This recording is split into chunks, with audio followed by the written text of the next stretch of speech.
अपने मन में जिस चीज का विचार करोगे वही चीज तुम्हें मिलना शुरू होगी। अगर पैसे के बारे में विचार करते हो तो आपके पास पैसा आना शुरू होगा। अगर आप अपने प्यार के बारे में विचार करोगे तो आपको आपका प्यार जल्द ही मिलेगा। गौतम बुद्ध के अनुसार हम वही बनते हैं जो हम सोचते हैं। जिस तरह कोई व्यक्ति बुरी सोच के साथ बोलता या काम करता है तो उसे कष्ट ही मिलता है, वही यदि कोई व्यक्ति शुद्ध विचारों के बोलता या काम करता है तो उसकी परछाई की तरह खुशी उसका साथ कभी नहीं छोड़ती है।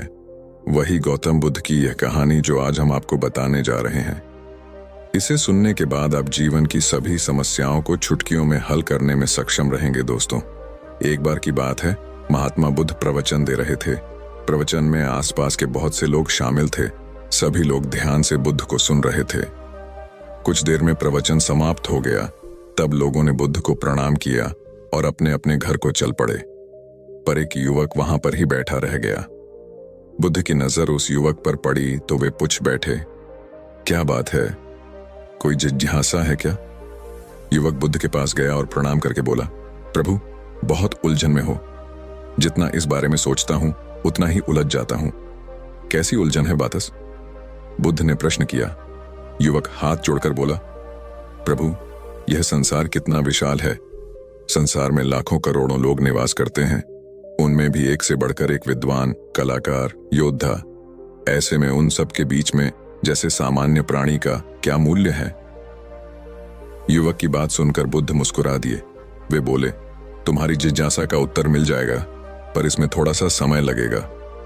क्या तब तक मेरा एक छोटा सा काम कर सकते हो? प्रभु, यह तो मेरे लिए गर्व का विषय है कि मैं आपके काम आ सकूं। युवक ने पुनः अपने हाथ जोड़ दिए और कहा, आप आदेश करें। रघुवध ने युवक को एक चमकीला पत्थर देते हुए कहा, तुम्हें इस पत्थर का मूल्य पता करना है, पर ध्यान रहे, इसे बेचना नहीं है। सिर्फ इसका मूल्य पता करना है, जैसी आज्ञा प्रभु। ऐसा कहते हुए युवक ने बुद्ध से वह पत्थर ले लिया। उसने एक बार फिर से उन्हें प्रणाम किया और बाजार की ओर चल पड़ा। बाजार वहां से ज्यादा दूर नहीं था। युवक थोड़ी देर में वहां पहुंच गया। वह सुबह का समय था, इसलिए बाजार अभी ठीक से लगा नहीं था। वहां पर एक का दुख का दुकानदार ही थे। युवक ने जिज्ञासावश इधर उधर नजर दौड़ाई। उसे एक पेड़ के नीचे एक दुकानदार नजर आया।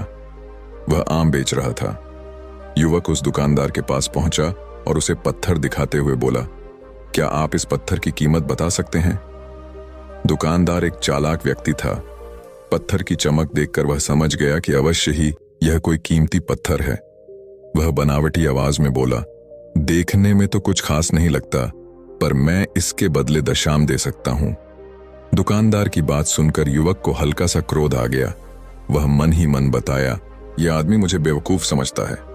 इतना सुंदर पत्थर और इसका मूल्य सिर्फ दशा, अवश्य ही यह झूठ बोल रहा है। युवक को चुप देखकर दुकानदार बोल उठा, क्या कहते हो, निकालूं? आम? पर युवक ने दुकानदार को कोई जवाब नहीं दिया। मैं चुपचाप आगे बढ़ गया। सामने एक सब्जी वाला अपनी दुकान सजा रहा था। युवक उसके पास पहुंचा और उसे पत्थर दिखाते हुए उसका मूल्य पूछा। उस पत्थर को देखकर सब्जी वाले की आंखें खुशी से चमक उठी। वह मन ही मन सोचने लगा, ये पत्थर तो बहुत कीमती जान पड़ता है। अगर ये मुझे मिल जाए तो मजा ही आ जाए। क्या हुआ भाई, कहाँ खो गए? युवक ने दुकानदार की तंद्रा थोड़ी सब्जी वाला चौंकता हुआ बोला, कुछ नहीं, कुछ नहीं, मैं तो बस मन ही मन इसकी कीमत की गणना कर रहा था। वैसे मैं इस पत्थर के बदले एक बोरी आलू दे सकता हूं। सब्जी वाले के चेहरे की कुटिलता देखकर युवक समझ गया कि यह दुकानदार भी मुझे मूर्ख बना रहा है। मुझे किसी और से इसका मूल्य पता करना चाहिए। यह सोचता हुआ युवक आगे बढ़ गया। सब्जी वाले दुकानदार ने युवक को पीछे से आवाज लगाई, क्या हुआ भाई? अगर आपको यह मूल्य कम लग रहा है तो बताएं तो सही, मैं इसे बढ़ा दूंगा। पर युवक ने उसकी बात पर ध्यान नहीं दिया। वह अब इधर उधर किसी ऐसे व्यक्ति को खोजने लगा जो जानकार हो और उस पत्थर की सही मूल्य बता सके। युवक को लग रहा था कि अवश्य ही यह कोई कीमती पत्थर है। शायद कोई जौहरी इसका सही मूल्य बता सके। ये सोचता हुआ युवक एक जौहरी की दुकान पर पहुंचा। जौहरी अपनी दुकान को अभी खोल ही रहा था। उसने युवक को अपनी दुकान की ओर आते हुए दूर से देख लिया था। साथ ही उसने युवक का हुलिया देखकर यह भी भांप लिया था कि यह कोई गरीब व्यक्ति है जो संभवतः कोई गहना बेचने आया होगा। जौहरी ने हाथ जोड़कर युवक को नमस्कार किया और मुस्कुराकर पूछा, बताएं महोदय, मैं आपकी क्या सेवा कर सकता हूं? युवक ने बुद्ध का दिया पत्थर अपनी हथेली पर रख दिया और बोला, इसका मूल्य पता करना था। पत्थर को देखते ही जौहरियों से पहचान गया कि यह बेशकीमती रूपी पत्थर है जो किस्मत वाले को मिलता है। वह बोला, पत्थर मुझे दे दो और मुझसे 1 रुपए यह ले लो। कहते हुए जौहरी ने पत्थर लेने के लिए अपना दाहिना हाथ बढ़ाया, पर तब तक युवक ने पत्थर को अपनी मुट्ठी में बंद कर लिया था। उसे पत्थर के मूल्य का अंदाजा हो गया था, इसलिए वह बुद्ध के पास जाने के लिए मुड़ गया।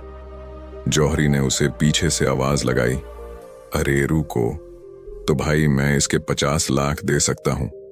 लेकिन युवक को वह पत्थर बेचना तो था नहीं, इसलिए वह रुका नहीं और दुकान के बाहर आ गया। पर जौहरी भी कम चालाक नहीं था। वह उस अनमोल पत्थर को किसी भी कीमत पर अपने हाथ से जाने नहीं देना चाहता था। वह दौड़कर उसके आगे आ गया और हाथ जोड़कर बोला, तुम ये पत्थर मुझे दे दो, मैं इसके बदले 1 करोड़ देने को तैयार हूं। युवक को जौहरी की बातों में अब कोई रुचि नहीं रह गई थी। वह जल्द से जल्द बुद्ध के पास पहुंच जाना चाहता था, इसलिए ना तो वह रुका और ना ही उसने जौहरी की बात का कोई जवाब दिया। वह तेज तेज कदमों से बुद्ध के आश्रम की ओर चल पड़ा। जौहरी ने पीछे से आवाज लगाई, यह अत्यंत मूल्यवान पत्थर है, अनमोल है, तुम जितने पैसे कहोगे मैं दे दूंगा। यह सुनकर वह युवक परेशान हो गया। उसे लगा कि कहीं पत्थर के लालच में जौहरी उसे पकड़कर जबरदस्ती न करने लगे, इसलिए वह तेजी से आश्रम की ओर दौड़ पड़ा। युवक जब बुद्ध के पास पहुंचा तो वह बुरी तरह से हाँफ रहा था। उसे देखकर बुद्ध मुस्कुरा दिए, फिर भी उन्होंने अपने चेहरे से कुछ भी जाहिर नहीं होने दिया। वे बोले, क्या बात है, बस तुम कुछ डरे हुए से लग रहे हो। युवक ने बुद्ध को प्रणाम किया और सारी बात कह सुनाई। साथ ही उसने वह पत्थर भी उन्हें वापस कर दिया। बुद्ध बोले, आम वाले ने इसका मूल्यता सा बताया, आलू वाले ने 1 बोरी आलू और जौहरी ने बताया कि यह अनमोल है। इस पत्थर के गुण जिसने जितने समझे उसने इसका मूल्य उसी हिसाब से लगाया। ऐसे ही यह जीवन है। प्रत्येक व्यक्ति खान से निकले हुए एक हीरे के समान है जिसे अभी तराशा नहीं गया है। जैसे जैसे समय की धार व्यक्ति को तराशती जाती है, व्यक्ति की कीमत बढ़ती जाती है।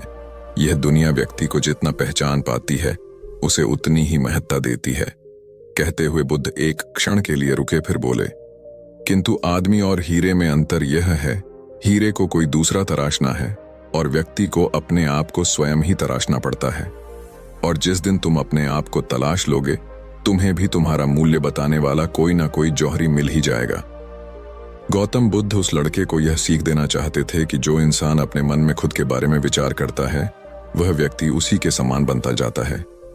किसी इंसान को अगर दुनिया की किसी भी चीज से सच्चे मन से लगाव हो तो वो इंसान उस चीज को प्राप्त कर लेता है।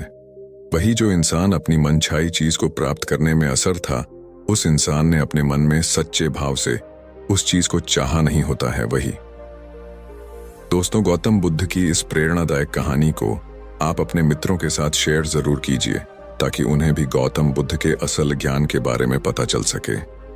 वीडियो में अंत तक रहने के लिए आपका धन्यवाद।